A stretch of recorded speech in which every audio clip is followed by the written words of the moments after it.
Egypt's deposed president, Hosni Mubarak, who left prison for house arrest this week, is due in court on Sunday for a hearing, as are several recently arrested top Muslim Brotherhood leaders. Mubarak is to have a hearing in his retrial on charges of complicity in the deaths of protesters during the 2011 uprising that removed him. The case is one of several against Mubarak, who was granted pre-trial release this week but placed under house arrest by the interim Prime Minister, Hazem el-Beblawi. Mubarak was convicted last June and sentenced to life in prison, but a retrial was ordered in January after he appealed. He also faces a slew of corruption cases, despite being cleared in some. Brotherhood members. Also on Sunday, but in a different court, Brotherhood's Supreme Guide Mohamed Badie and two deputies, Rashad al-Bayoumi and Khairat al-Shater, are to make their first appearance on charges of inciting the murder of protesters. They were arrested by security forces following the removal of President Mohamed Morsi in a July 3 coup. Morsi belonged to the Brotherhood movement. They are accused of inciting the murder of protesters who died outside their Cairo headquarters on the evening of June 30.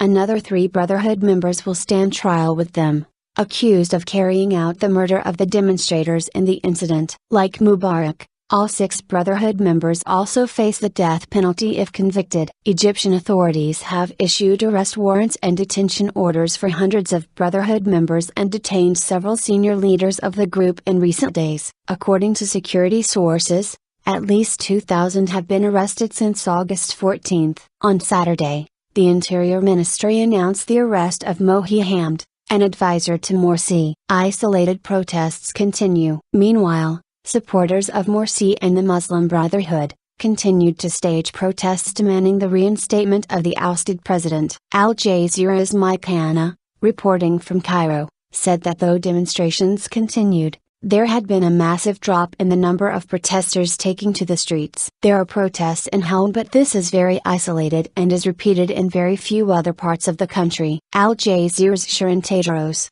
also reporting from Cairo, said the low turnout was due to the heavy military crackdown on protesters. There has been no coverage of the protests on local television stations, she said, adding that many locals were consequently unaware of the protests. Meanwhile, the nighttime curfew that had been enforced in all 14 provinces of the country since the current upheaval began has been shortened by the authorities. To lessen the burden on citizens and respond to popular request, the length of the curfew will be shortened and will begin at 9 p.m. instead of 7 p.m., a statement from the interim Prime Minister's office said. The curfew will continue to end at 6 a.m., the statement said, adding that the changes would go into effect immediately but would not apply on Fridays. Friday is a traditional day of protests, which usually begin after weekly Muslim prayers in the afternoon.